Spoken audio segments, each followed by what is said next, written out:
Assalamualaikum warahmatullahi wabarakatuh. Perkenalkan, nama saya Mei Lailatul Saada, NIM T 2019-4019, kelas PGMI D1. Di sini saya akan membahas tentang hakikat korupsi. Yang pertama itu ada asal kata dari korupsi. Korupsi sendiri berasal dari bahasa Latin, yaitu corruptio. Kata ini sendiri memiliki kata kerja corrumpere yang mempunyai arti busuk, rusak, menggoyahkan, memutarbalik, dan menyogok. Yang selanjutnya ada kata korupsi dari bahasa Inggris, yaitu corruption dan korup, bahasa Perancis corruption, serta bahasa Belanda, yaitu korupti.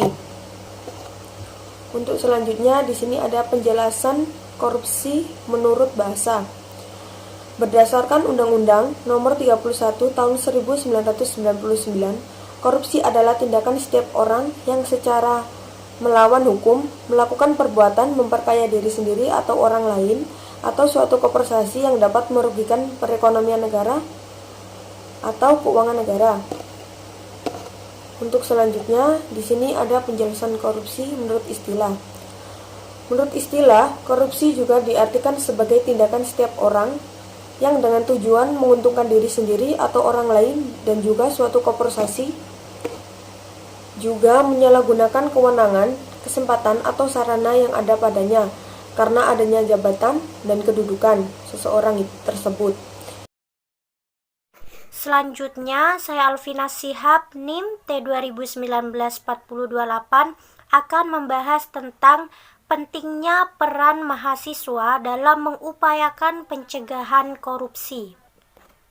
Seperti yang kita ketahui sebelum-sebelumnya, mahasiswa merupakan suatu kelompok masyarakat yang memiliki peran dan posisi yang sentral dalam sejarah kenegaraan kita.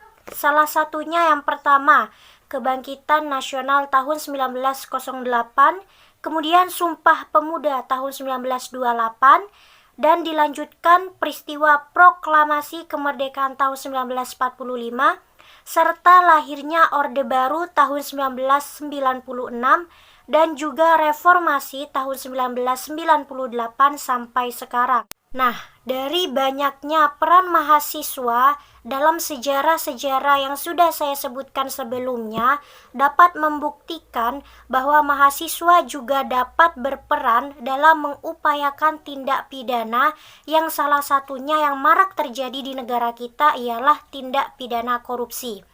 Hal ini dikarenakan semangat dan idealisme dari mahasiswa yang tidak pernah hilang dari mereka, yang dapat menjadikan mereka sebagai salah satu kelompok masyarakat yang diharapkan pula dapat ikut serta mengupayakan pencegahan tindak pidana yang salah satunya kita kenal sebagai tindak pidana korupsi.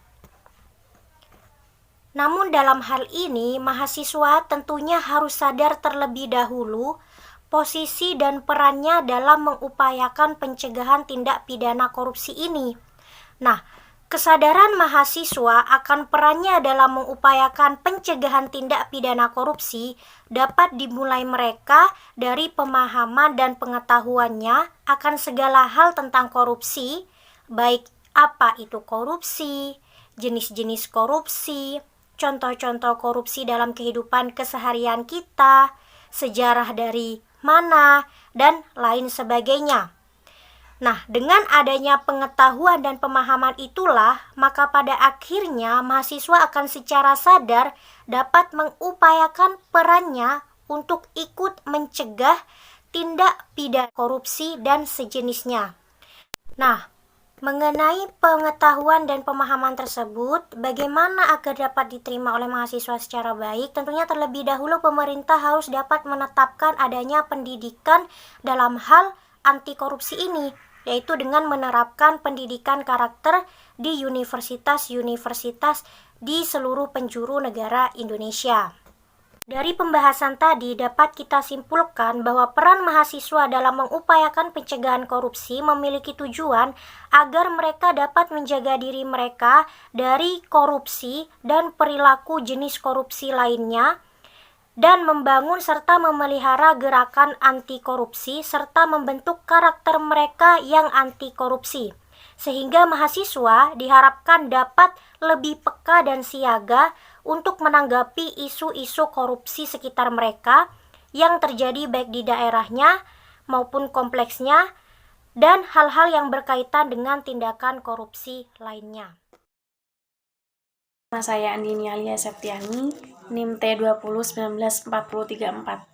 Nah, di sini saya dari kelompok PKN, kelompok 13, yaitu akan menjelaskan mengenai contoh upaya mahasiswa untuk mencegah korupsi dalam kehidupan sehari-hari.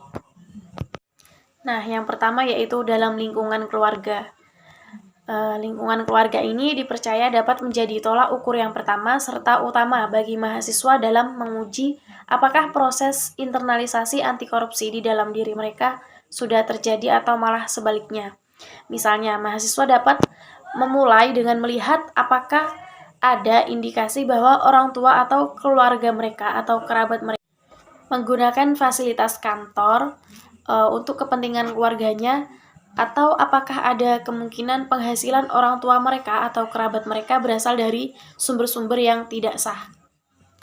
Yaitu kita dapat mengamati, memulai dengan melihat, yaitu dengan cara-cara yang sudah saya jelaskan sebelumnya.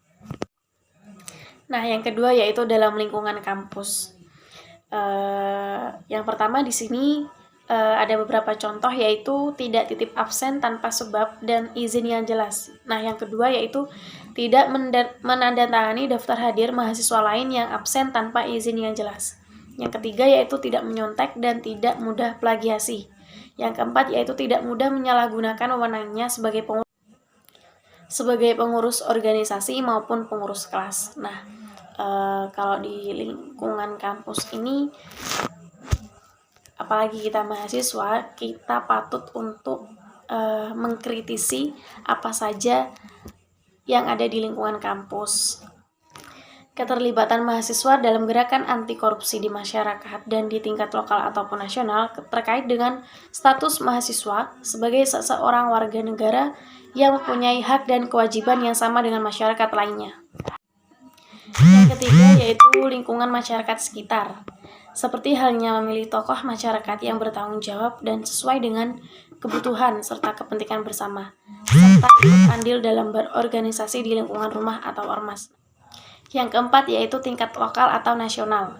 Yang pertama yaitu kita harus memilih pejabat pemerintah yang sesuai dengan kebutuhan negara. Kita harus mengerti.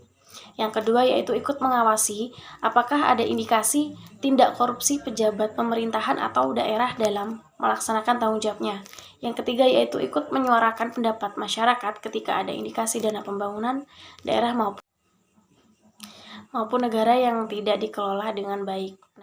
Intinya kita harus menerapkan nilai-nilai anti korupsi.